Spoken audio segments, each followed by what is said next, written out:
siklopropan hidrogen xloridlə reaksiya daxilində istənilən bir yerdən qırırıq rabitəni. Məsəl üçün deyək ki, rabitəni buradan qırdım. Siz bilirsiniz ki, siklopropanda hər ucda bir CH2 qrupu var. CH2, CH2, CH2.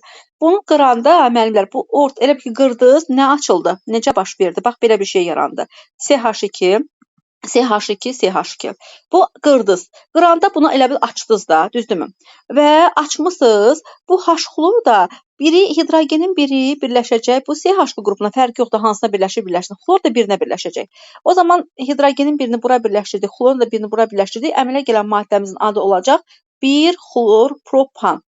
1 xlor propan var idimi cavablarda? Götürmüsünüzmü? 1 xlor propan. Bəli, müəllimə, var idi. Yaxşı. Bəli, propan götürdüm mən də. Əla, super. Keçirik yağ məsələsinə. Yağ məsələsini sizlə elə bir yerdə mən də oxuyacağam. Görək nədən söhbət gedir. Deyir, eyni karbon turşusundan təşkil olunmuş maye yağ. Deməli, müəllimlər, maye yağ var, bərk yağ var. Bərk yağ doymuş karbon turşuları olur. Maye yağ isə doymamış karbon turşularından ibarət olan yağa deyilir. İndi bizə deyir ki, eyni karbon turşularından təşkil olmuş maye yağın müəyyən hissəsində mürəkkəb efir qruplarının sayı 12 moldur. İndi müəllimlər, siz bilirsiniz ki, yağ necə yazılır? CH2, CH. Özüm qırmızı ilə yazıram ki, bu fərqlənə bilsin də yazımızdan. CH2, CH, CH2. Deməli, CH2. Sonra PDF atacağım, özünüz də istəsəz sərbəst işləyərsiniz. Təzə o belə deyək, mega gedən müəllimlər. Sadəcə indi belə ümumi izah vermək istədim. CH2, CH, CH2 yazdıq. Bu yağın qliserinə aid olan hissəsidir. Sonra yağın turşu qalığına aid olan hissəsini yazıram və turşu qalıqları hamısı eyni turşu qalıqları olduğuna görə bütün radikalların hamısını R radikalından ifadə edirəm. Bu oldu mənim yağım. Və mənə deyir ki, yağın müəyyən hissəsində maye yağın tərkibində deməli efir qruplarının sayı 12 mola bərabərdir. Hələ bilmirəm, müəllimə, sizlə bir yerdə baxacağam. Deyir, yağın tərkibində efir qruplarının sayı 12 mola bərabərdir. Siz normalda bilirsiniz ki, yağdan 1 mol götürsəz, burada 3 mol efir qrupu olmalıdır. Efir qrupu deyəndə hansı qrup nəzərdə tutulur, müəllimlər? Baxın, efir qrupu deyəndə bu qrup nəzərdə tutulur. Bax, bu efir qrupudur. Gördünüzmü? Bu efir qrupudur. İndi siz bilirsiniz ki, 1 mol yağ 3 mol efir qrupu saxlayır. Görəsən bizim yağımız neçə mol olubdur ki, bu 12 mol efir qrupu saxlayıb. Buradan yağın mol miqdarını 4 mol tapırıq. Deməli, bizim əlimizdə olan yağımız 4 mola bərabərdir. İndi deyir ki, bu 4 mol yağın hidrogenləşməsinə 24 mol hidrogen lazımdır. Onda gəlin görək, yağın 1 molunun hidrogenləşməsinə nə qədər hidrogen lazım olacaq? 4 mola 24 mol hidrogen lazımsa, 1 mola da x mol hidrogen lazımdır. Buradan x-imiz bərabər olacaq 6 mola. Onda belə çıxır ki, yağın hidrogenləşməsinə 6 mol hidrogen lazım olacaq. İndi yağın tərkibindəki bütün turşu qalıqları eyni turşu qalıqlardır və maye yağdır. Maye yağ doymamış yağ deməkdir. Deməli, hər turşu qalığı, hansı ki RCO ilə işarələmişik, hərəsi nədir, müəllimlər? Maye yağ olduğuna görə doymamış turşu qalıqlarını əks elətdirir. İndi üçü də eyni turşu qalığından ibarət olduğuna görə, ümumilikdə mən bu, belə deyək də, yağın 1 moluna 6 mol hidrogen sərf eləyirəmsə, onda belə çıxır ki, bunun tərkibində hər turşu qalığı var ha.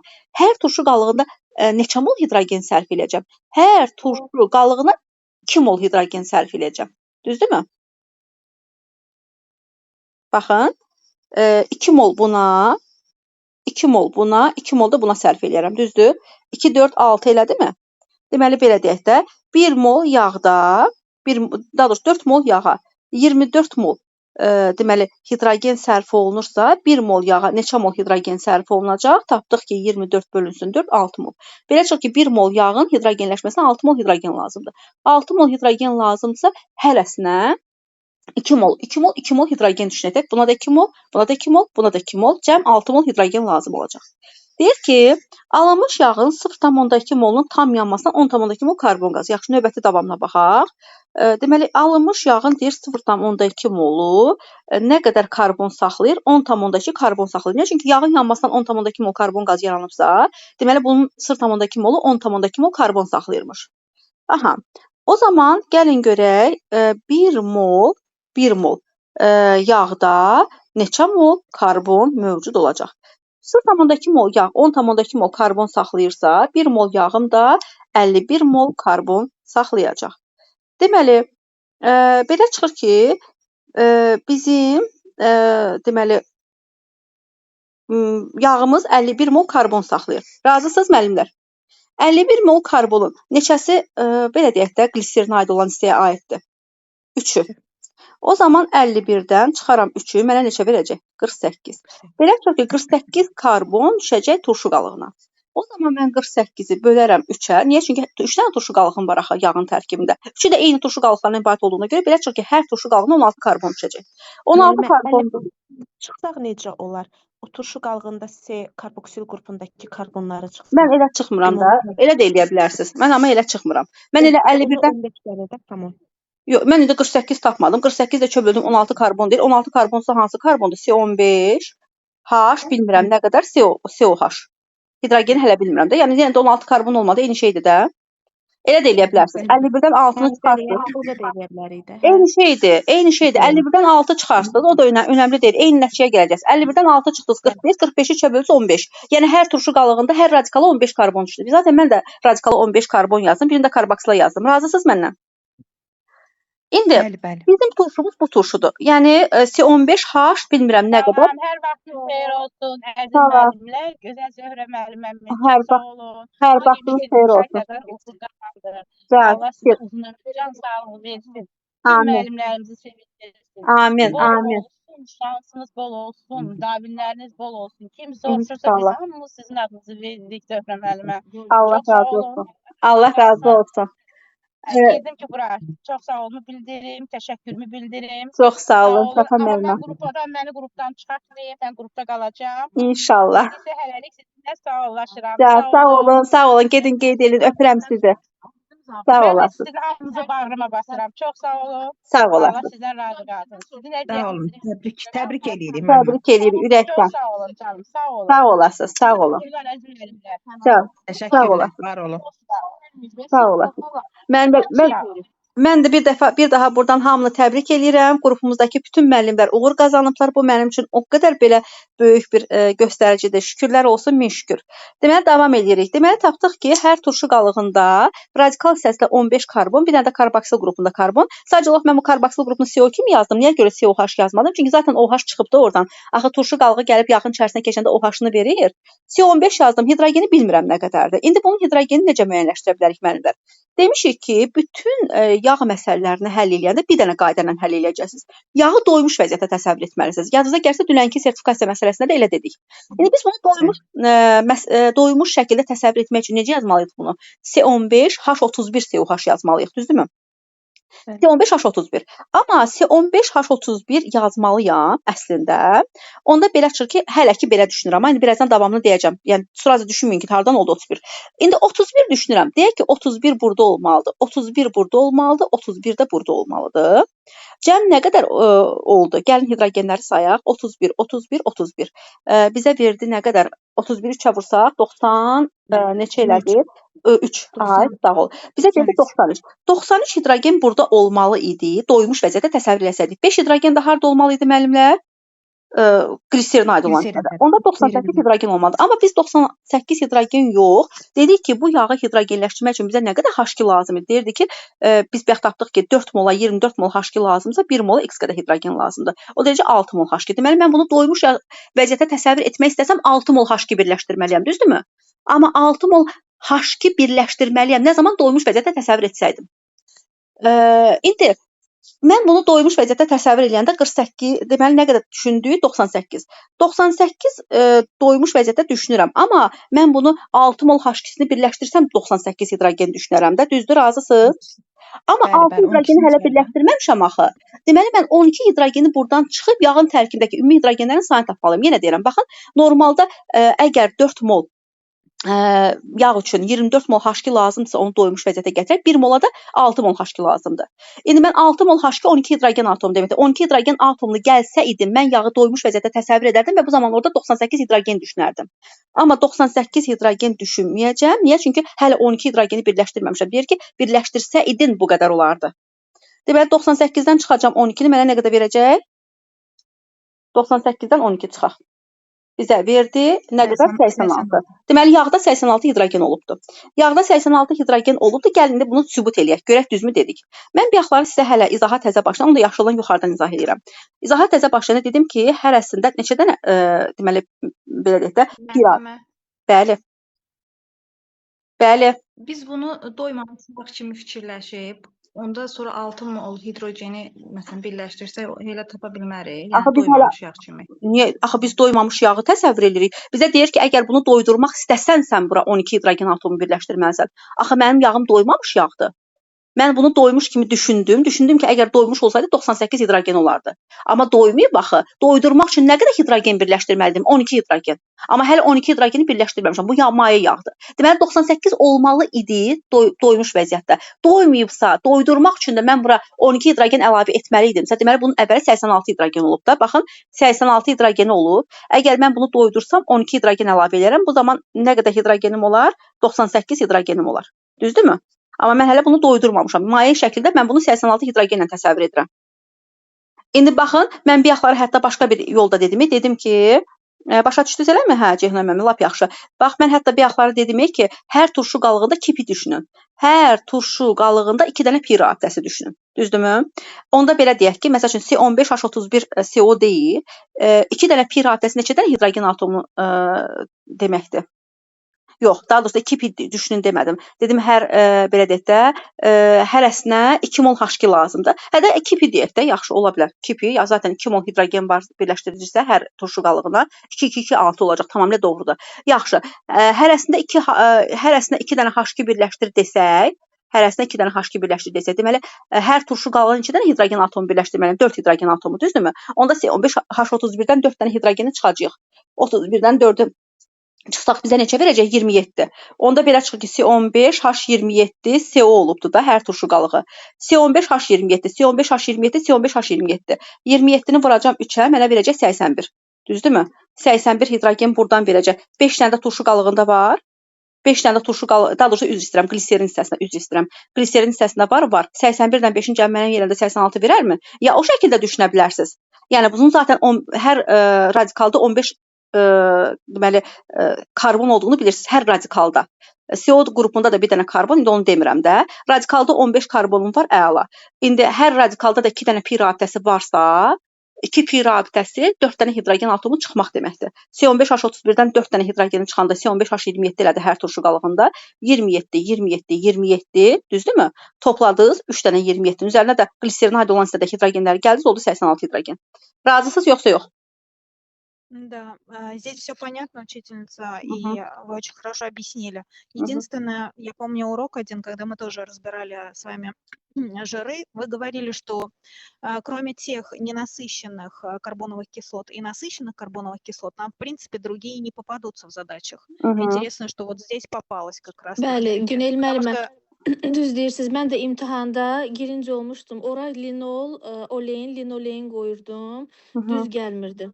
Bilirsiniz, burada tərkibdə güc sayda karbon olan karbon turşusudur. Bunun doymamış vəziyyətini biz orta məktəb çərçivəsində keçməmişik. Tamamilə razısınız. Bunun biz doymamış vəziyyətini orta məktəb çərçivəsində keçməmişik. Ona görə bizə biraz qəliz gələ bilər. Çünki biz öyrənmişik olein, linol, linolein ola bilər. Amma bu da ola bilər. Niyə də olmasın? Niyə? Çünki tərkibdə güc sayda karbonu var, bəli. Yağ turşusu, bəli. Bunun doymamış vəziyyətdə təsəvvür edə bilərik. Niyə də olmasın? Çünki karbon sayı kifayət qədər var. Aralara pi rabitəsi düzüb doymamış vəziyyətdə təsəvvür edə bilərik də. Yəni zaten bunun başqa cürə həll yolu alınmır da. Bundan başqası mümkün deyil. Ну да, с точки зрения математики здесь, в принципе, ни к какому другому выводу и не придешь. Просто вот вспоминая то, что вы говорили, я начала, наверное, на экзамене сомневаться. Думаю, правильно ли я? Mən dedim orta məktəbdə olein, linol, linoleini keçirik deyə bunlar üzərindən düşünmək lazımdır. Amma burada karbon sayına görə mümkün deyil mən olein, linol, linoleini düşünüm. 48 karbon artıq 54 olanda sırada onları düşünə bilərsiniz. 48 isə уже məcbur biraz balacasını düşünürük də. Yaxşımı? Kişər müəllimə, siz də 86 almışdınız cavabı?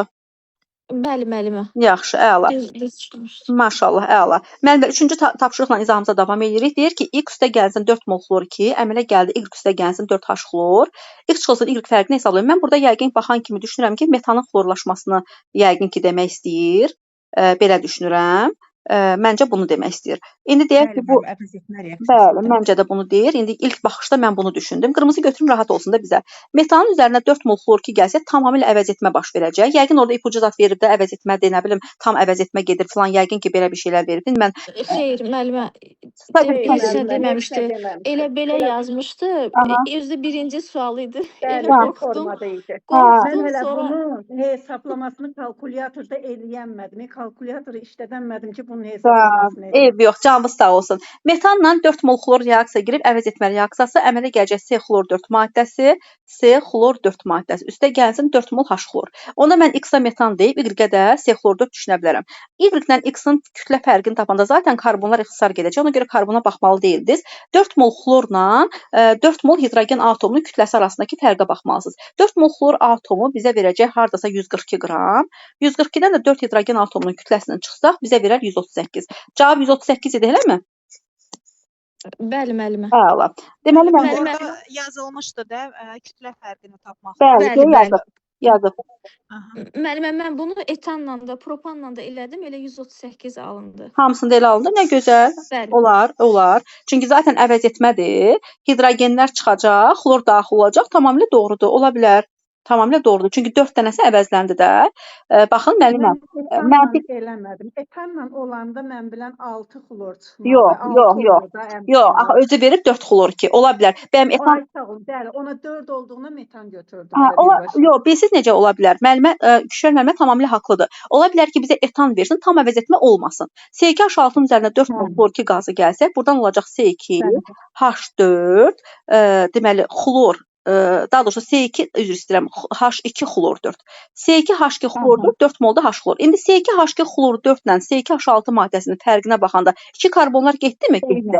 2 dənə hidrogeni apardı mı? Apardı. Burada 4 dənə hidrogen, 4 dənə xlor qaldı. İstənilən təqdirdə 4 dənə xlor atomu ilə 4 dənə hidrogen atomunun kütlə fərqi zaten mənə 138 verəcəkdi. Ona görə də 3-cü çalışmada doğru cavabı 138 götürə bilərik.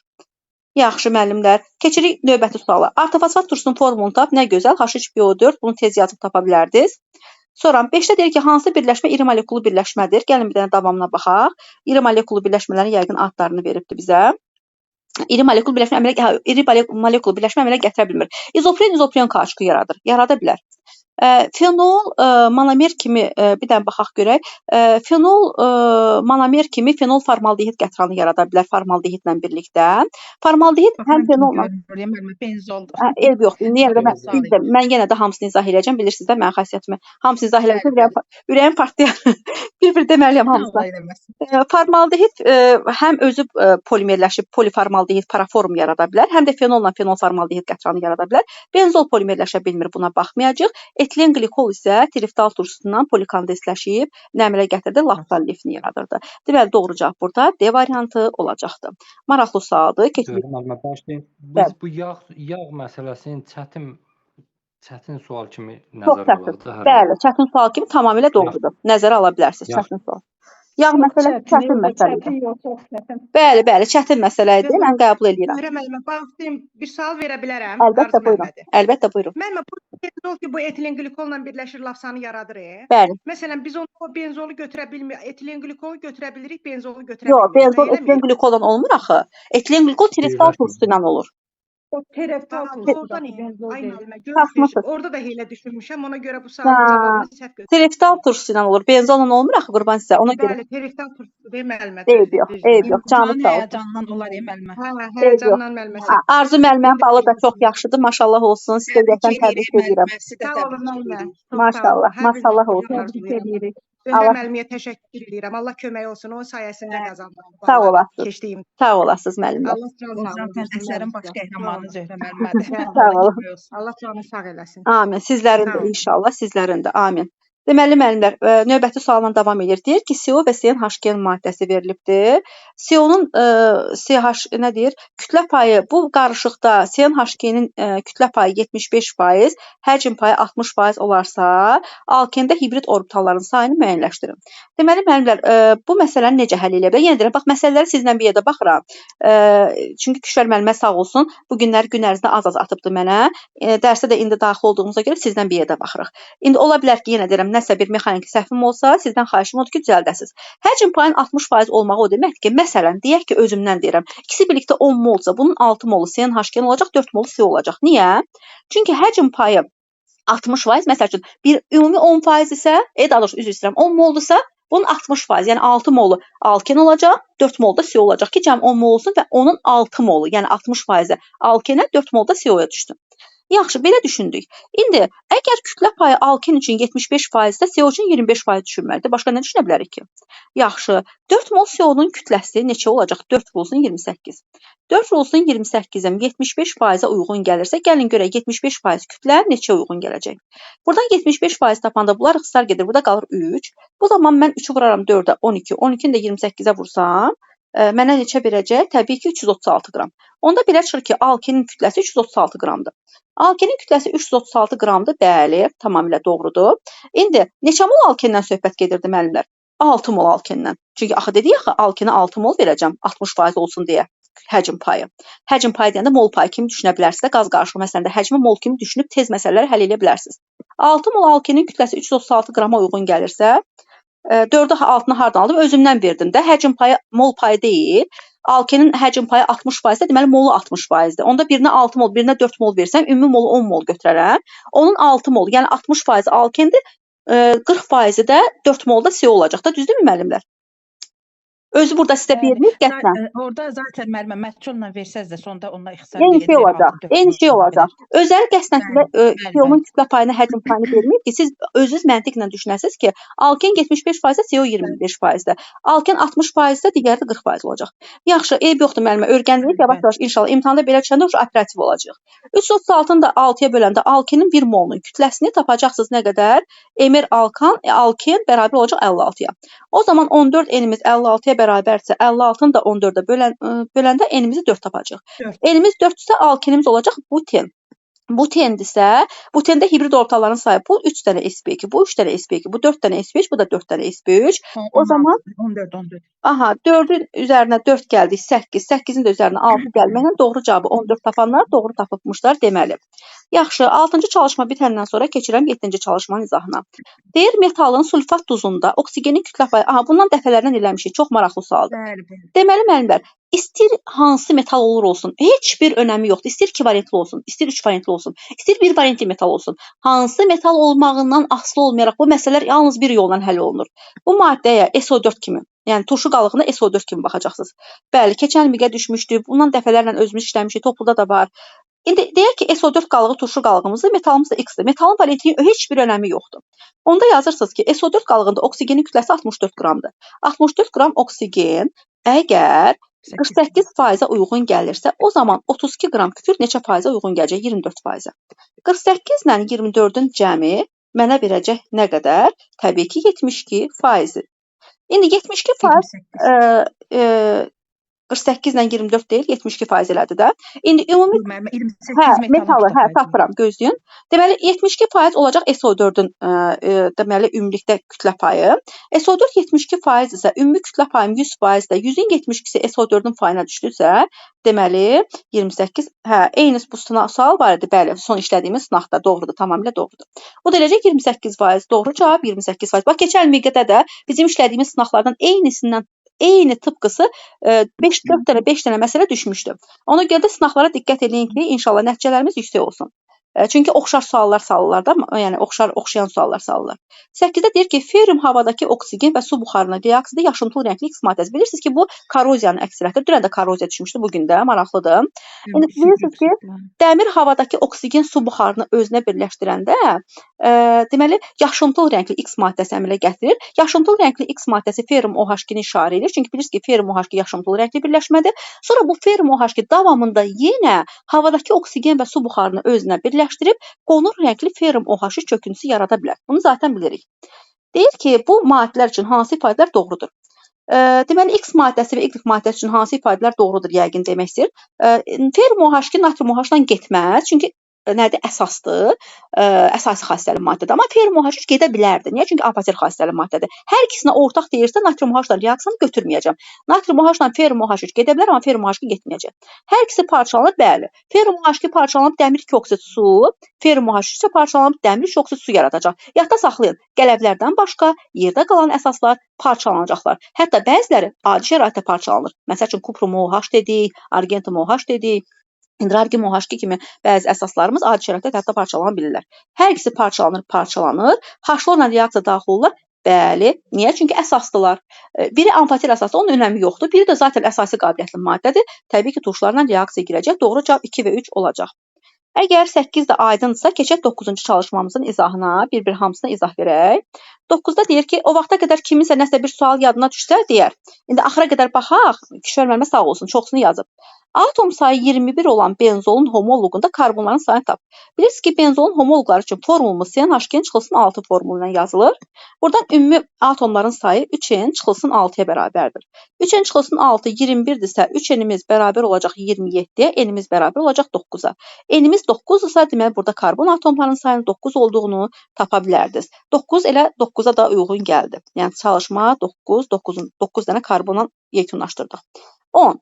Eyni kütlədə götürülmüş hidrogen və oksigenin reaksiyasından 9 qram su alınır. Deməli, bu məsələdən dəfələrlə həll eləmişik. Azı çoxa çatdırma prinsipi. Siz bilirsiniz ki, bizim belə bir prinsipimiz var. 2 mol hidrogen 1 mol oksigenlə reaksiya daxil olub 2 mol su maddəsini yaradır. Deyir, eyni kütlədə götürülmüş hidrogen və oksigenin reaksiyasından 9 qram su alınmışdır. Müəllimlər, siz bilirsiniz ki, normalda eyni kütlədə götürülmüş deyəndə azı çoxa çatdırma prinsipindən istifadə etmək məqsədə uyğundur. Necə? Normalda biz görürük ki, 32 qram oksigen sərf olunur, 4 qram da hidrogen sərf olunur. Və mən hər ikisini eyni kütlədə götürmüşəm deyəndə düşünürəm ki, 32 qram oksigen, elə 32 qram da hidrogen götürmüşəm. Hər ikisini eyni kütləyə gətirdim. İndi nə olsun ki, mən 32 qram hidrogen götürmüşəm? 32 qram hidrogen götürsəm də bunun 4 qramı sərf olunacaq, 28 qram hidrogen sistemdə artıq vəziyyətdə qalacaq.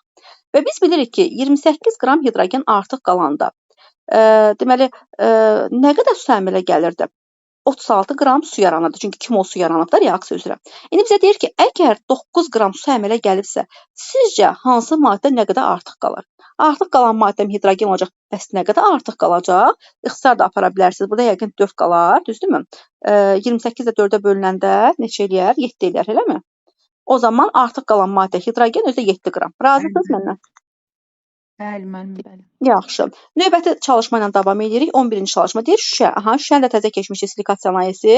Kimyəvi şüşə üçün hansı maddələr lazımdır? İndi siz bilirsiniz ki, Çətin şüşən deyir də yəqin ki, müəllim. Zaten kimyəvi şüşənin digər adı çətin əriyən şüşədir. Deməli, müəllim, şüşənin bir neçə növü var. Kvars şüşə, silisium 4 oksid. Sonra adi pəncərə şüşəsi olacaq, deməli, natrium 2O, kalium 2O vurulsun 6 molekula silisium 4 oksid və onun üçün natri karbonat, potaş və belə deyək də, daha doğrusu, üzr istəyirəm, natrium 2O vurulsun kalsium oksid, çox üzrlü hesab edin. Bir dəqiqə qoy yazaq burada, unutmayaq. Natrium 2O vurulsun kalsium O vurulsun 6 molekula silisium 4 oksid bizdə əmələ gətirdi adi pəncərə şüşəsini. Bizə kimyəvi dediyinə görə gəlin kimyəvi baxaq. Kimyəviyə kalium 2O lazımdır. Bundan başqa kalsium O olacaq tərkibində. Burada 6 molekula silisium 4 oksid. İndi biz bunu əldə etmək üçün reaksiya aparırdıq. Nə reaksiyası aparırdıq? Kalium karbonatın silisium 4 oksidlə reaksiyasını aparırdıq. Kalsium karbonatın silisium 4 oksidlə reaksiyasını aparırdıq. Sonra əmələ gəlmiş oksidlər 6 mol silisium 4 oksidlə birlikdə əmələ gətirdi kimyəvi və yaxud da ki, çətin əriyən şüşəni. Hətta orada deyirdik ki, kalium karbonat ərimə temperaturunu belə deyək də yuxarı qaldırmaq üçün istifadə olunur. Kalsium karbonat mexaniki möhkəmlik verirdi şüşəyə və s.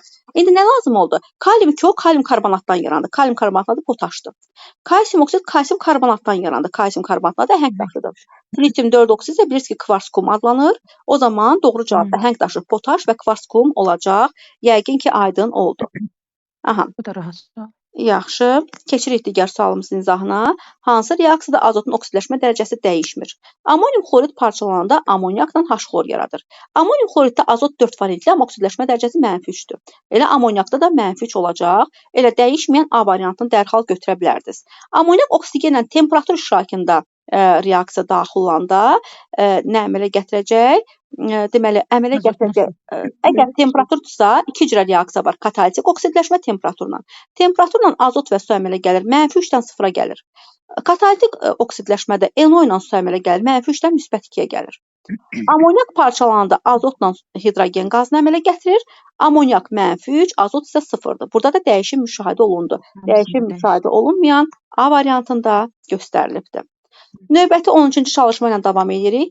Deyir, alkan və siklalkan hər ikisinin mol miqdarı eyni moldur. Yanmasından əmələ gələn suyun mol miqdarı n moldur. Əgər yanmasından eyni qədər su əmələ gəlirsə, bu demək ki, alkanla siklalkanın tərkibində Deməli, eyni qədər nə olubdur? Hidrogen. Hidrogen olub. Nəyə görə eyni qədər hidrogen deyirik? Çünki hidrogen sayı eyni olubdur ki, yanmasından eyni qədər su əmələ gətiribdir. İndi deyir ki, alkanın emeri M-dirsə, sikloalkanın emerini tapın. Deməli, mənlər bunu ya yerinə maddə qoya bilərsiniz. Məsələn, bunun ən rahat yolu əslində yerinə maddə qoymaqdır. Məsələn, mən deyərdim ki, qoyaq özümüzdən məsəl üçün C3H8, digərinə də C4H8 qoyaq. Niyə? Çünki hidrogenlər bərabərləşdi. Hidrogen bərabərdirsə, əmələ gələn suyun da miqdarı nədir? Eyni olacaq. İndi yanmasından əmələ gələn suyun mol sayı deməli nə qədər olacaq? Hər ikisinə 4 mol olacaq. Yəni eyni qədər su əmələ gəldi. İndi alkanın emeri C3H8, sikloalkanın emeri C4H8-dir. C3H8 ilə C4H8 arasındakı fərq zaten hidrogenlər eynidir. O zaman fərq 4 karbondan 3 karbonu çıxanda 12 qram fərq eləməlidir. Düzdürmü? İndi alkanımız nədirsə, sikloalkanımız ondan 12 qram çox olmalıdır. Alkanımız M-dirsə, sikloalkan 1 karbon qədər artıqdır. Yəni 12 qram artıqdır. Doğru cavabı M üstəgəl 12 götürənlər doğru götürmüş hesab olunurlar. Növbəti digər 14 nömrəli tapşırıqla davam edirik.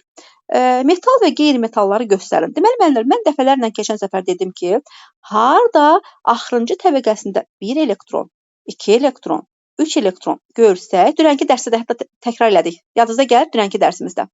Dedik, bunlar hamısı metaldır. Sonra dedim ki, istisna halımız nə idi? Hidrogen, helium və bor elementləri. Yoxsa sizdən deyirdik, abituriyentlərlə təkrar elədim. Nəysə, hidrogen deyəsən abituriyentlərlə demişdim. Hidrogen, helium, borda istisnalıq təşkil edir. Hidrogen elektron formulu 1s1-dir. Baxmayaraq ki, xarici təbəqədə 1 elektron var, amma metal deyil. Heliumun elektron formulu 1s2-dir. Baxmayaraq ki, xarici təbəqədə 2 elektron var, amma metal deyil. Bordun da elektron formulu 1s2, 2s2, 2p1-dir. Baxmayaraq ki, 3 elektron var, amma metal deyil. Bunlardan başqa yerdə qalanları metal kimi götürə bilərik. Aha, burada xarici təbəqədə 3 elektron var, bəli. Hidrogen, helium, bordu xeyir, deməli götürə bilərik. 2s2, 2p5 bilirsiniz ki, 7 elektron oldu xarici təbəqədə, demək ki, bu metal deyil, deməli qeyri-metaldır. 4s2 təbii ki, metal olacaq. Niyə? Çünki 4-cü zövq 2-ci qrupun əsas yarım qrup elementidir və biz bunu yəni metal kimi götürə bilərik. Yəqin ki, variantlarla seçmək lazımdır. Hə, metal və qeyri-metalları göstərin deyir. Hə, metal və qeyri-metalları. Birincisi metaldır.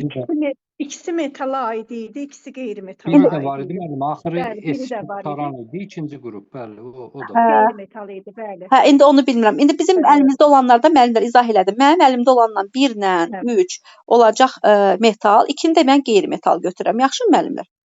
Yaxşı. Tamamilə deməli bunu da hamımız düzgün başa düşmüşük. Burada hələ ki bir problem yaşamamışıq. Kimisə nəsə bir problemi olsa deyər. 15-ci çalışma ilə davam edirik. Hansı reaksiyada karbon reduksiya olunur? Yaxşı, qəşəng sualdır. Metanaldan metanolun əmələ gəlməsi. Deməli metanal HC2 qat oksigen H. Bilirsiniz ki, bunun üzərinə hidrogen gəlir. Hidrogen burada reduksiya edici olur. Hidrogen reduksiya edici olur və bu əmələ gətirir CH3OH. İndi deyirsiniz ki, biz bunu hardan əzbərləyək, nə biləyik, metal hidrogen reduksiya edici. Necə tapırsınız? Hidrogen 0-dır. Hidrogen 0-dan neçəyə gəldi? Müsbət 1-ə gəldi də, düzdürmü? 0-dan müsbət bilə azdan çoxa gəldi. Azdan çoxa gedən olur reduksiya edici. Reduksiya edici adından da göründüyü kimi kimisə reduksiya edir, əvəzində özü oksidləşir. Deməli, reduksiya edici nə edəcək? Reduksiya edəcək kimi? Metanalı. Deməli, metanal reduksiya olundu bu birincidə. Bax, bura 1 yazdım. Sonra devam. O sualların yerində deyə bilərəm, orada biri karbon qazıdır, biri də dəm qazıdır. Burada nə idi? Metanoldan nə əmələ gəlib? Karbon qazı? Karbon qazı və dəm qazı. Nə gözəl, nə gözəl, əla. İndi metanoldan karbon qazının əmələ gəlməsinə baxaq müəllimlər. Birinci oldu nə? Reduksiya olunur. Aydın oldu mu? İkinciyə baxaq. Metanolu yazdıq, CH3OH. Buradan əmələ gəlib karbon qazı. Gəlin CH3OH-da karbon oksidləşmə dərəcəsinə bax. Hətta mən bu yaxınlarda YouTube-a açıq şəkildə bunun videosunu yüklədim ki, üzv maddələrdə oksidləşmə dərəcəsi necə tapılacaq. CH4O oksigen -2, hidrogen -1, karbon X-dir. X də gəlsin 4 çıxılsın 2 bərabərdir 0. X bərabər olacaq neçəyə? -2-yə. Aha, indi karbon -2-dən karbon -4-ə gəldi. Azdan çoxa getdi. Oldu reduksiya edici. Reduksiya edici kimisə reduksiya edir, əvəzində özü oksidləşir. Deməli, burada oksidləşmə prosesi müşahidə olundu. İndi növbəti mərhələ karbon qazından karbon əmələ gəlməsi. -4-dən -2-yə keçid. Çoxdan aza gəldi. Oldu oksidləşdirici. Oksidləşdirici nədir? Kimisə oksidləşdirdi, əvəzində özü reduksiya olundu. Düzdürmü? Deməli, nə olacaq? Burada reduksiya prosesi müşahidə olunacaq. Birinci proses və dördüncü. Neçənci proses olur bu? Üçüncü proses. Nəsə, indi proses kimi 1-3 proses. Aydın oldu müəllimlər, necə oldu? Karbon qazından CO-ya keçid, metanoldan metanola keçid. Metanoldan daha doğrusu metanola keçid. Yaxşı. Əgər aydın oldusa, yenə deyirəm, mexaniki səhvlərim olsa deyərsiniz, çünki sizlə bir yerdə ilk dəfədir baxıram. Belə bir məsələdir, bərk-qallıq məsələsidir. Deyir, bərk kütlə azalıbdır. Bir qədər. Müəllimə. Aha. Müəllimə, burada 70-dən başlayıb 59-da bitirdi. Yaxşı. Qəşəng müəllimə. Müəllimə, o fərq 11 elədi. Mənim amma rəqəmlər yadımdan çıxmışdı. Mən də çıxdım 11 elədi fərqi. Əla, əla müəllimlər. Onda baxırıq, davam edirik müəllimlər. Deməli, 70-dən 59-a keçid bərk maddənin kütləsi 11 qram azalıbdır. Deməli, müəllimlər, şəfa müəllimə demiş, şəfa müəllimə yoxdur, mən bugün ona əvəz edirəm. Xahiş edirəm, yazmayın da ekranda müəllimlər görsünlər. Yazmayın. Asandır, lap gözəl. Çox asan deməyin. Sonra sizin miqribizə çətin salacaq. Mən bunu yükləyəcəm YouTube-a, hamı görəcək. Sonra asan deyəcəksiniz, sizə miqribizə çətin salacaqlar. Deyin çətin idi. Asan zad yazmayın aşağıdan. Aha. Deməli müəllimlər 70-dən 59-a, çünki mən bunu açıq şəkildə yükləməyi düşünürəm. İnşallah ki YouTube-a başqa müəllimlər də faydalansın. Çünki tək çəkməyə vaxtım yoxdur. İndi kiməsə faydamız olarsa lap yaxşı yükləyəcəm YouTube-a inşallah. Deməli 70-dən 59-a keçid elədik, 11 qram azalma müşahidə olundu. İndi baxın, normalda maqnezium karbonat parçalanıb, maqnezium oksidlə sizə asan gəlir, çünki siz yaxşı öyrənmisiniz. Maşallah, siz gör kimin müdavimisiniz. Başqalarına çətin gəlir. Deməli, normalda 44 qram karbon qazı əmələ gəlib və 44 qram karbon qazı əmələ gələndə burada 44 qram azalma müşahidə olunur. Düzdür müəllimlər? İndi deyir, maqnezium karbonat neçə faizi parçalanır? 44 qram azalmada 1 mol, yəni 84 qram maqnezium karbonat parçalanır. Baxın, maqnezium karbonatın əməli 84-dür. 44 qram azalmada 84 qram maqnezium karbonat parçalanırsa, gəlin görək 11 qram azalmada. Necə? 84-dən 44 çıxanda 40 qalmır müəllimə. Yox, biz azalma uçub gedən karbon qazına görə baxırıq da. Siz 84-dən 40-ı çıxanda zaten 44 qram azalmanı görəcəksiniz də. Ya istəyirsiniz 84-dən maqnezium oksidin kütləsi 40-ı çıxın, 44 qram azalmanı tapın. Ya da birbaşa parçalama reaksiyalarında uçub gedən qaz azalan kütləni göstərir də. Düz deyilmi müəllimlər? İndi 44 ikisindən də eləyə bilərik. Ürəyimiz hansından istəyir? Mən əslində sizə öyrətmişdim ki, 84-dən çıxın 40-ı, 44-də elə tapın. Ya da mən indi birbaşa avtomatik dedim ki, karbon qazı uçdu getdi, bərk maddənin kütləsini azaltdı. Eyni mənanı kəsb edir. Amma ən yaxşısı odur ki, soldan sağa çıxmaq. Əla. 44 qram azalmada 84 qram maqnezium karbonat parçalanırsa, 11 qram azalmada nə qədər maqnezium karbonat parçalanacaq? 11-i vurduq 84-də, böldük 44-də, ixtisar apardıq, elədi 21 qram. Deməli, 21 qram nə parçalanıb? Maqnezium karbonat. Maqnezium karbonatın ilkin kütləsi 70 qram. Çünki demişəm ki, dəfələrlə bərk maddə harda başladısa, onun ilkin kütləsidir. İndi 21 qram maqnezium karbonat parçalanıb. İlkin kütlə də 70 qram olubsa maqnezium karbonat üçün, deməli, bunun neçə faizi parçalanıb? 21-i bölərsiniz 70-ə, vurarsınız 100%-ə. O da bizə verəcək 30% parçalanma. Doğru cavab 16-da 30% olacaq. Keçirik növbəti digər çalışmamızı. Davam edirik 19-cu çalışma ilə. 19-da deyir ki, R1 hidroksil, R2 propil, deməli R1-imiz hidroksil, R2-miz propil, R3-imiz ikili butil olarsa birləşmənin beynəlxalq nomenklaturunu adlandırın. Yaxşı, gəlin adlandıraq. Deməli, CH2 olduğu kimi saxlayıram. CH2 olduğu kimi saxladım. Davamında yazıram CH. R1 radikalına hidroksil qrupu birləşdirirəm. Sonra C-ni yazıram. R3 radikal deyir, ikili butil radikaldır. İkili butil radikalı necə yazırdıq müəllimlər? Yazırdıq, deməli, CH2, deməli, 1, CH yazaq, belə deyək, CH2, CH3, deməli, 1, 2, 3, 4, bəli. Bu oldu mənim neçə? İkili butil radikalım, düzdürmü? Və buna da deyir, gəl propil birləşdir. Bunun da yanına bir propil radikalı birləşdirirəm. CH2, CH2, CH3. İndi deyir ki, bu maddəni gəl beynəlxalq üsulla adlandır. Bu maddəni beynəlxalq üsulla adlandıran zaman OH qrupuna daxil olduğu ən uzun karbon zənciri seçilir. Bir dənə baxaq görək, ən uzun karbon zəncirimiz bu olmalıdır. 1, 2, 3, 4, 5, 6. Yaxşı, belə düşünsək nə olar? 1, 2, 3, düşər aşağı 4, aha, aşağı da düşə bilərik. Düzdə gedə bilərik, aşağı da düşə bilərik. Düz getsək və aşağı düşsək, radikal sayımız daha çox olacaq. Düz getsək, radikal sayımız 1-dən olacaq, amma aşağı düşsək, radikal sayımız daha da çox olacaq. Biz də deyirik ki, elə adlandırma aparmalıyıq ki, radikal sayımız daha da çox olsun. Düzdür müəllimlər? Belə yazsam, bax aşağı düşsəm, burada bir dənə metil radikalı yaranacaq, bir dənə propil radikalı yaranacaq, düzdürmü? Daha çox radikal yaranır. Amma düz getsəydim, cəmi bir dənə ikili butil radikalım olardı. Onda bu şəkildə, yəni aşağı düşmək bizə daha çox sərf edir. O zaman nömrələmə aparmalı olsaq, bura 1 yazaq, bura 2 yazaq, bura 3 yazaq, bura 4 yazaq, bura 5 yazaq, bura 6 yazaq. O zaman maddəmizin adı sizcə nə olacaq? 4 metil 3 propil heksanol 2. Razısınız yoxsa yox? Bir dənə baxın. Mən elə yazmışam. Aha, yaxşı.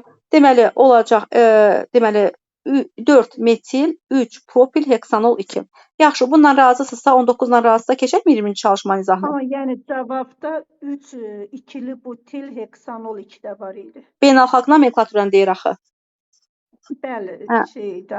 Hə, adlandırmada. Hə, siz hansını seçmişdiniz? Cavab olaraq. Siz hansını seçmişdiniz? Siz götürdünüz, bəli, bax bunu şeydir, 4 metil 3 propil heksanol 2-ni götürdüm. Aha. Amma cavabda variant olaraq 3 ikili butil. Yox, onu demirəm. Zaten olacaq da radikal variantlarda olacaq. Sizin də götürdüyünüz cavab düzgün cavab oldu mu? Bəli, bəli, bəli. Bəli, o zaten cavablar bizi maraqlandırmır. Əsas odur ki, bizim sualımızın, bizim cavabımız doğru olsun. 20-yə baxaq. İstilik effekti sualı deyir, neçəsə qram kalsiumun oksigenlə reaksiyasından neçəsə kilojol istilik ayrılıb kalsium oksid əmələ gəlməsini tapın. İndi burada müəllimənin yadında qalmayıb. Sizin rəqəmlər yadınızdadırmı? Kilojol olaraq 17 deyəsən. 10, yaxşı.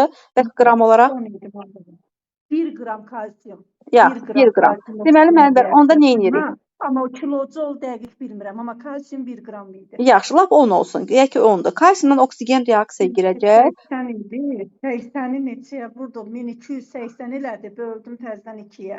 İndi mən bilmirəm də siz rəqəmi neçə deyirsiniz? 10 deyirsiniz, 80 deyirsiniz. Bax, yox, kalsiumun qarşısına 2 yazmamışıq. 2-ni kalsiumu 40-a vuranda 80 idi. 80-i kilojolun qiymətinə vuranda 1280 aldıq, mən biləm. Onu da 2-yə böldüm. 1280-dən 1260-dım. 2-yə böldüm. Nəysə, eyb yoxdur. Gəlin yol, əsas bizə yolu lazımdır. Biz görürük ki, 2 mol kalsium 1 mol oksigendən 2 mol kalsium oksid yaradır. Reallığa görə 80 qram kalsium reaksiya daxil olanda bilmirəm nə qədər istilik ayrılacaq. Amma bilirəm ki, 1 qramım 10 kilojol istilik ayrılacaq. Buradan x-i tapanda onu vurarıq 80-ə. Əgər, yəni, ola bilər rəqəmlər fərqli olsun, eyb yoxdur. Əsas odur ki, biz gedişatı bilək.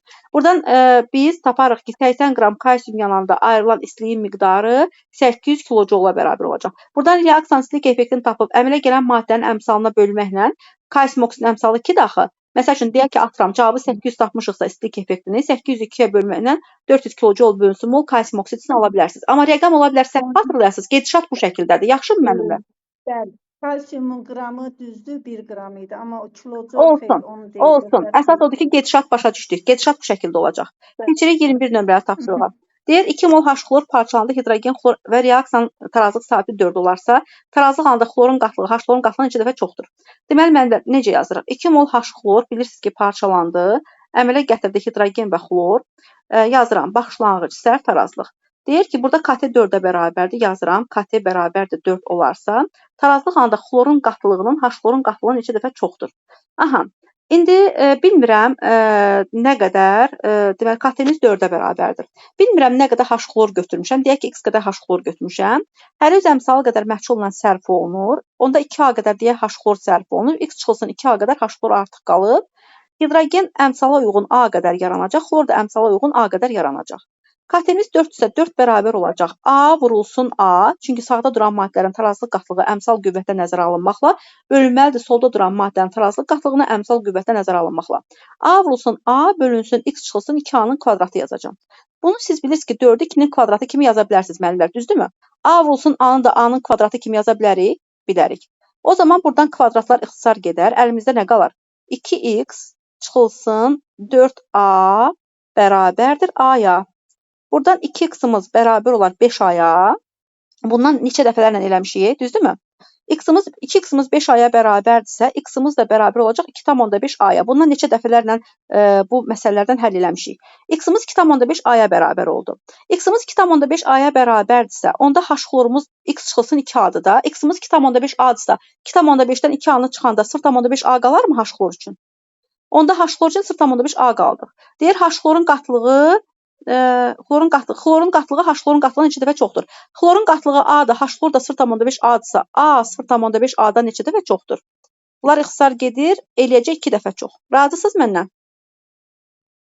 Yaxşı. 21-ci çalışmanı da bitirdik. Məncə hamıya aydın oldu. Keçirəm 22 nömrəli tapşırığın izahına. Deyir, X mol alifatik aldehidin yanmasından 44 qram karbon qazı və 18 qram su alınmışdır. Deməli, mənbə hər hansı bir aldehiddə, deyək ki, CN, H2N, O aldehididir. Çünki aldehidlər üçün qısa formul bu şəkildə yazılır. Üzərinə oksigen gəldim və oksigen gəldim. Hələ əmsal əzbər bilmirəm. Siz dəfələrlə demişik, bilirsiniz ki, mən əmsalları əzbər bilmirəm. Əmsalı əzbər bilmirəm, formuldan çıxardıram. N qədər karbonum N qədər karbon qazı yaradacaq. 2N qədər də hidrogen N qədər H2O əmələ gətirəcək. O zaman oksigenin miqdarı 3N olacaq. Sol tərəfdə bir oksigen var. 3N-dən çıxdım 1-i, böldüm oksigenin əmsal indeksi 2-yə. Oksigen üçün əmsalımız 3N çıxılsın 1 bölünsün 2-yə bərabər olacaq. İndi deyir ki, reaksiyadan 44 qram karbon qazı və 18 qram su alınır. Yanmaya 44 qram oksigen sərf olunub aldehidin molunu tapın. İndi aldehidin mol miqdarı X mol olanda müəllimlər, mən bu tapdığım rəqəmlərin hamısını X-a vururam. X mol CnH2O, Xn qədər karbon qazı, Xn qədər su yaradacaq. Bu zaman ümumi sərf olunan oksigenin mol miqdarı 3, deməli, belə deyək də, Xn, yuxarıda 3N çıxılsın 1 yazmış, amma onu da X-a vuranda neçə eləyəcək? X vurulsun 3N çıxılsın X olacaq, düzdürmü? Hamısını X-a vurdum da. Çünki mol miqdarını X mol deyəndə mən bayaqlar 1 mol görə hesaplamışdım. Molumuz X molsa hamısını X-a vururam. İndi reaksiya zamanı Xn mol karbon qazı əmələ gəlib. Xn mol karbon qazı 44 qram karbon qazıdır. 44 qram karbon qazı 44-ü elə karbon qazının emeri 44-ə böləndə 1 eləyərmi? Deməli Xn-imiz 1-ə bərabərdir. Oksigenə baxaq. Xn mol su əmələ gəlib. Bu da deməli Xn mol suyumuzda 18 qram sudur da. 18 qram su zaten 1 ya. Zaten Xn-i 1 almışam. 18 qram suyu deməsə də olardı. Niyə? Çünki karbon qazı 44 qram, yəni 1 mol əmələ gəlib, su da 1 mol əmələ gəlib. Mən də tapdım ki, karbon qazı Xn mol əmələ gəlməlidir. Deməli Xn-imiz 1-dir. Su da zaten Xn mol əmələ gəlməlidir. 18 qram su zaten 1 olduğuna görə Xn-imiz də elə 1-ə bərabər. Yəni Xn-i 1 tapdıq. İndi Xn-i 1 tapdıq. Deyir ki, yanmaya 44 qram oksigen sərf olunub. İndi oksigen nə qədər sərf olunub müəllimlər? 3Xn çıxılsın X bölünsün 2. Xn-i 1 tapmışam. Bəli. O zaman Xn-in yerinə 1 yazacağam. 3Xn elə 3 deməkdir də. Çünki Xn-im zaten 1-dir. 3 vurulsun 1, 3Xn deməkdir. Yəni 3 çıxılsın X bölünsün 2 də əslində bərabər olacaq nəyə? 44 qram oksigen sərf olunub. 44 qram oksigen neçə moldur? 44-ü bölək 32-yə. 44-ü 32-yə bölsək, təqribən eləyəcək 1,307, təqribən yox, 1,375 mol. Bunu da tənliyi həll eləsək, deməli, X-ımız bərabər olacaq. Deməli, 1,375-i 2-yə vuranda eləyəcək 2,75. Deməli, belə deyək də, 3 çıxılsın X bərabərdir 2,75. X-ımız da bərabər olacaq 3 çıxılsın 2,75. Yəni, başqa cür desək, X-ımız bərabərdir 0,25-ə. Müəllimə deyir 0,5 tapmışam. Səhvdir, çünki cavabı 0,25 olmalıydı. 0,25 var idi müəllimə. Hə, onda 0,25 olacaq Kişər müəllimə. Yaxşımı? Bildik yolunu, gedişatını bildinizmi? Yaxşı, yəqin ki bildiniz. Yaxşı, bunu bildiksə keçirəm digərinə. Kalium dixromatın H-yodla reaksiyası. Bilirsiniz ki, bu yodun laboratoriyada alma reaksiyasını əks etdirir. Reaksiya zamanı kalium yod əmələ gələcək, xrom yod 3 əmələ gələcək, yodun özü sərbəst şəkildə əmələ gələcək, bir də H2 əmələ gələcək. İndi buradan kalium yod... Bəli. Bir dəqiqə izah eləməyin. Bu sualı mən dəqiq yadımda qalmayıb. Plus H-yod idi. Kimsə hansısa müəllim xatırlayırsa deyərdi. Zaten H-yod da olsa eyni şey alınacaq müəllim. Onun heç bir önəmi yoxdur. Diqqətlə narahat olmayın. Gəlin indi 18 mol reduks edici əmələ gələrsə oksidləşdiricinin molunu soruşurdu. Şərt yadımdan. 18 mol reduks oksidləşdirici neçə moldur? 18 mol reduks edici yaransa nə qədər oksidləşdirici yaranacaq? Yaxşı, gəlin baxaq. Yaxşı, gəlin əmsallaşdıraq müəllimlər. Siz bilirsiniz ki, bizim xüsusi əmsallaşma qaydamız var. Yod -1-dən 0-a gəlib. Bunu çox rahatlıqla əmsallaşdırırdıq. Yod -1-dən deməli 0-a gələndə çıxılsın 1 elektron. Yod üçün sağda daha çox cürə oksidləşmə dərəcəsi olduğuna görə indeksi sağdan götürüb əmsalı da sağa yazacağam. Yazıram sağ və çıxılsın 2 elektron. -1-i 2-yə vurduq. Xroma baxanda 2-dən 7-in 14, 14-dən 2, 12, 12-ni də 2-yə vursaq müsbət 6-dan müsbət 3-ə gəlibdir. Üstə gəl 3 elektron. Xrom üçün indeks deməli soldan, əmsal sol. İndeks də soldan götürüb əmsal da sola yazılacaq. Yod üçün sağdan, xrom üçün soldan. Çünki qaydamızı siz zaten bilirsiniz də, dərsdə demişik dəfələrlə. Əzbər bilirsiniz, düzdürmü qaydanı? 2, 3, yerlər dəyişdi, 3, 2. Sağdakı yodun qarşısına 3 əmsalı, soldakı xromun qarşısına 2 əmsalı düşəcək. Üzr istəyirəm. Soldakı xromun əmsalı indeksi 2 olduğuna görə üstəgəl 3 2-yə vurmalıydıq axı. Onu da nəzərə aldım. Üstəgəl 6 elektron 2 6 yerlər dəyişəcək müəllimlər 6 2. Bu da 3 1 olacaq. 3 1. Onda mən bura 1 yazacağam. Yaxşımı? Xromun qarşısına 1 yazacağam, yodun qarşısına 3 yazacağam. Əla. İndi kaliumumuz 2 olduğuna görə kalium yoda 2 yazaram. Xromumuz 2 olduğuna görə xrom yod 3-ə 2 yazaram. Yodumuz oldu 6 6 12 14. Onda bura 14 yazsam, hidrogenə də 7 yazsam əmsalım tamamlandı. İndi reduksiyacı maddə hansıdır müəllimlər? Bilirsiniz ki, reduksiyacı yoddur. -1-dən 0-a gəlibdir. Normalda reduksiyacının əmsalı reduksiyacı yoddur da. Nə qədər olacaq? 14. İndi reduksiyacı maddə deyəndə bərabərliyin soluna baxırıq. Oksidləşdirici maddə deyəndə sola baxırıq. Amma reduksiya məhsulu, oksidləşmə məhsulu deyəndə sağa baxırıq. İndi reduksiyacı maddəmiz yoddur. Yodun əmsalı 14-dür solda. 14 H yod. Yəni yodun əmsalı 14-dür. 14 reduksiyacı sərf olunanda deməli, nə qədər oksidləşdirici olub? 1, 18-də nə qədərdir? Belə idi onda. Sualımızın izahına. 24. Katod, anod. Katodda hidrogen, anodda oksigen verən duzlar hansı duzlardır? Biz bilirik ki, aktiv metaldan və oksigenli turşu qalıqlardan ibarət olan duzlar katodda hidrogen, anodda oksigen verir. Məsəl üçün, natrium nitrat hidrogen oksigen verəcək və ya da kalium florid də ola bilər. Kalium florid də olsa və ya da ki, natrium florid də olsa. Kalium nitrat da ola bilər, natrium nitrat da ola bilər, kalium florid də ola bilər. Başqa cür desək, müəllimlər qısa şəkildə deyək ki, aktiv metal, oksigenli turşu qalığı və ya da ki, fluordan ibarət olan turşu qalığı olsa, katoda hidrogen, anoda oksigen gedəcək. Yəni burada onu seçməliydiniz. İndi mən variantları görmədiyimə görə. Kalium floriddə anodda oksigen verir ki. Əlbəttə ki, bəs fluor olanda. Kalium floriddə. Bəs demişik ki, fluor qalığı olanda, müəllimlər, harda fluor qalığı görsəz, fluor istisnaydı. Oksigenli turşuların duzları və fluorid turşusunun duzları anodda həmişə oksigen qazı verəcək. Kalium floriddə anoda oksigen gedəcək, katoda hidrogen gedəcək, məhalda kalium florin özü qalacaq. Və bu zaman katodda hidrogen, anodda da oksigen yaranacaq. Yaxşı. 25-ə baxaq. Hansı reaksiyadan əsas? Bəli. Müəllimə, bir dənə sual verim, qısa sual. Buyurun. Когда мы пишем уравнение, значит, электролиза раствора хлорида меди-2 и сплава хлорида меди-2, они по виду ничем не отличаются, правильно? То есть мы там никак не можем понять, где раствор, где расплав по записи, я имею в виду. Əlbəttə ki, çünki hər ikisində də katoda mis anoda xlor gedəcək. Sadəcə olaraq məhlulda baş verəndə əlavə su da var orada. Zaten məhlulda gedir reaksiya. Ərintidə də heç bir su filan yoxdur da. Hər ikisində reaksiya məhsulları eyni olacaq. Sadəcə olaraq Müəllimə, onda bəs orada su heç cürə elektrolizə uğramır da elə. Bilirsiniz, əgər mis xlorid tam bitsə, mis xlorid duzu, onda davamında su elektrolizə uğraya bilər. Əgər mis xlorid duzu tamamilə bitərsə. Məsəl üçün deyək ki, məhluldur, məhlulun içərisində məhlul. Amma duz olan müddət suya heç nə olmur da elə. Duz olan müddətdə hələ ki suya heç nə olmayacaq. Əvvəlcə duz elektrolizə uğrayacaq. Duz tam bitəndən sonra keçəcək suyun elektrolizinə. Yaxşımı? Bəli. Yaxşı. Çox sağ olun. Siz də sağ olun. Deyir, hansı reaksiyadan əsasi duz alınır? Burada ferum OH3-dən H2SO4 verib. OH sayı 1 mol ferum OH3-də 3 OH, 1 mol H2SO4-də 2 H var. OH sayı H sayından böyük olanda əsasi duz yaranacaq. Doğru cavabı bunu götürəcəksiniz. Bir də sabahlarım gedərsiz belə bir şey düşər sizə. 5 mol natrium OH, 1 mol H2SO4. Day deməyin ki, 5 mol natrium OH-da 5 OH var, əsasi duz yaranacaq. Xeyr. Niyə? Çünki gələ bilər, yəni belə deyək də, bir turşulu əsaslar əsasi duz yarada bilməz. Çünki zaten onun OH sayı 1-ə bərabərdir. Necə əsasi duz yaratsın? Mümkün deyil. Yaxşımı? Просто в избытке будет натрий OH. Sağ ol. İndi natrium OH artıq qalacaq. Tamamilə doğrudur. Tamamilə doğrudur. Misin duru nitrat turşusundan reaksiyasını yəqin ki deyir. Bunu bilirsiniz müəllimlər. Duru nitrat turşusu olanda NO əmələ gələcək. Miski nitrat, NO və su. İndi sualda nə düşüb bilmirəm. Reaksiya məhsulu NO olacaqdı. Əgər ağzı bağlı qabdırsa, ağzı açıq qabda NO havanın oksigenlə oksidləşib qonur rəngli zəhərli NO2 də yarada bilər. Amma reaksiyalar adətən ağzı bağlı qabda aparırıq. Reaksiya məhsulu kimi NO götürəcəyik. Növbəti belə bir suala baxaq. Deyir, 20% məhlul su ilə durulaşdıqda hansı faizli məhlul almaq olmaz? Çox maraqlı sualdır. Mənlə demişik ki, 20% suyu 0% qəbul edirsiniz. 20 ilə 0%-ni qarışdıranda 20-0 arasında istənilən rəqəm ala bilər. Məsəl üçün 1%, 3%, 5%, 19% və s. Amma 20-dən böyük rəqəm mümkün deyil. Yəni 21%, 23%, 100% və s. almaq mümkün deyil. Burada da cavabı elə bir cavab seçəcəksiniz ki, 20-dən böyük rəqəm. İndi variantlar yoxdur. Mən sizə izah elədim ki, 20-dən böyük rəqəm götürməlisiniz. Yaxşımı?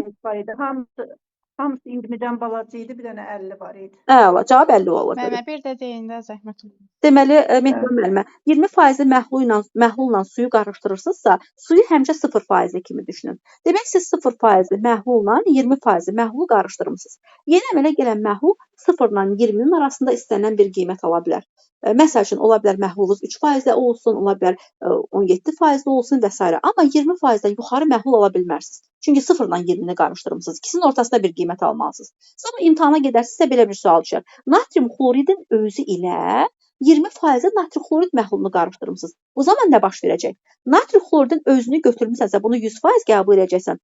Natrium xlorid məhlulunu 20% isə, deməli 100 ilə 20-nin arasında istənilən qiymət ala bilər. Məsələn, 23, 25, 29 və s. 20-dən yuxarı olmalı. 20-dən yuxarı, 100-dən aşağı. Yaxşımı? Aha. Yəqin ki, bu da aydın oldu. 28. Maye aqreqat halda olan maddə müəllimə deyir, cavab etil spirt imiş. Nə gözəl. Zaten hamımız bilir ki, etil spirti maye aqreqat haldadır. Maraqlı, asan sual imiş çox. Sonra yenə sualımız varmı? Müəllimə, 29 ilə 30-cu sualda qrupa göndərdim. Elə dərs vaxtı yadıma düşdü, yazdım, göndərdim. Nə gözəl. 29-30 nömrəli tapşırıqlara da baxırıq müəllimlər. Deməli, nə deyir bizə? Aha. Deməli, növbəti müzakirə qrupuna atmısınız müəllimə? Bəli, müəllimə. Aha, hə, gördüm. İndi gördüm. Deyir ki, tripeptiddə neçə ədəd peptid rabitəsi mövcuddur? Deməli, müəllimlər, tripeptid nə deməkdir? 3 mol amin turşudan 1 mol tripeptid əmələ gələcək, 2 mol da su əmələ gələcək. Və biz həmişə demişik ki, suyun sayı deməli, polipeptiddəki peptid qruplarının və yaxud da ki, peptid rabitələrinin sayına bərabərdir. Əgər suyumuz 2-dirsə, deməli, peptid qruplarımız və ya peptid rabitələrimizin sayı 2-yə bərabər olmalı idi. Növbəti sualımız belə bir sualdır. Deyir, tərkibində kalsium hidrokarbonat, maqnezium hidrokarbonat olan suyun codluğunu aradan qaldırmaq üçün hansı üsullardan istifadə olunur? Kalsium hidrokarbonat idi. Yalnız kalsium hidrokarbonat. Necə, nə idi? Bu müvəqqəti codluqdur. Yalnız tərkibində yalnız hidrokarbonat olan müvəqqəti codluq oranda. Deyir, müvəqqəti codluğu demişdir də müəllimlər. Müvəqqəti codluğu aradan qaldırmağın üsullarını keçmişik. Birincisi qızdırma üsulu. İkincisi soda üsulu. Qaynatma var idi. Qaynatma üsulu ola bilər. Soda üsulu, natri karbonat, fosfat üsulu, natrium artı fosfat, natron üsulu, natrium OH. Bir də ola bilər ki, əhəng üsulu kalsium OH2. İndi üsulları mən görməmişəm orada. Bu üsullardan birini seçməliyik. Qaynatma var idi, soda var idi. Bir-iki qaynatma ilə soda idi. Üçüncü üsul tam fərqli bir şey idi. H-klor azotla qarışıq. Onda siz soda üsulu ilə qaynatma üsulunu götürəcəksiniz. Yaxşı. Bəli. Nə gözəl, lap yaxşı. Deməli, neçə dənə sual izah elədik? 29, 30. 30 dənə suala baxdıq. 30 dənə suala baxdıq. Başqa bir sual da var idimi? Yadınıza gəlirmi? Lövhə məsələsi deyirlər. Onun işimi yadından deyirlər sabun var idi. 639 qram mis sulfat 10%li idi. Aha. Amma o cümlələr uzun idi. Onun dünənkində 2 dənə rəqəm var idi bildiyimə görə. Bugünkündə rəqəm çox idi. 3 idi deyəsən, yoxsa. Yəni ona görə biraz dirəndim mən o məsələdə. Can, nətər eləyir? Mənim bir maye sabun düşmüşdü. Bəli, maye sabun da düşmüşdü. Maye sabun söküntü əmələ gətirmir. Gətirmirdi, bəli. Maye sabun söküntü əmələ gətirmir. Cavab elə idi? Xeyr.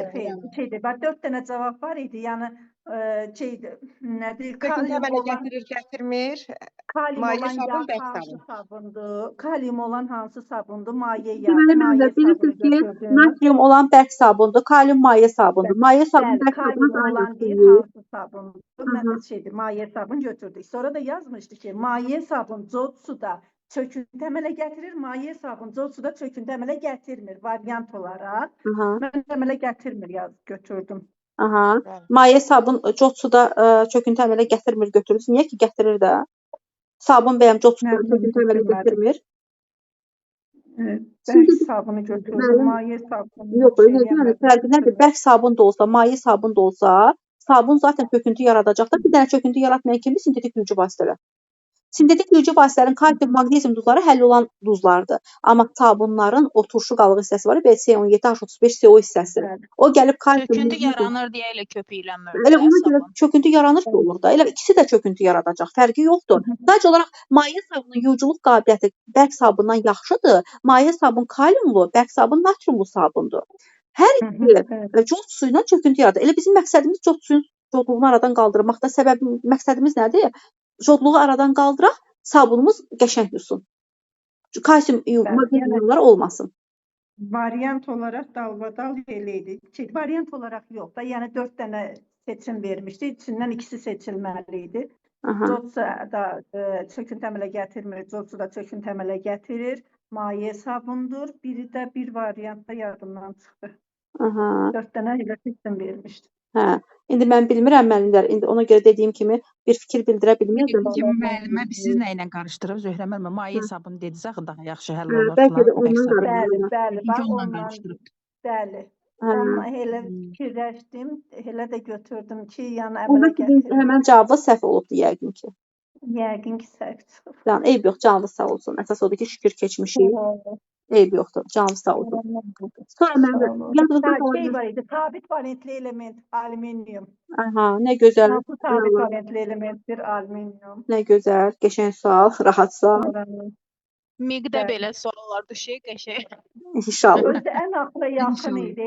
Sual axıra yaxın idi. Heç öndə axıra yaxın elə sual düşmür. Yaxşı ki, tez götürmüsünüz. Bir dənə də bal oradan gəlib, şükür.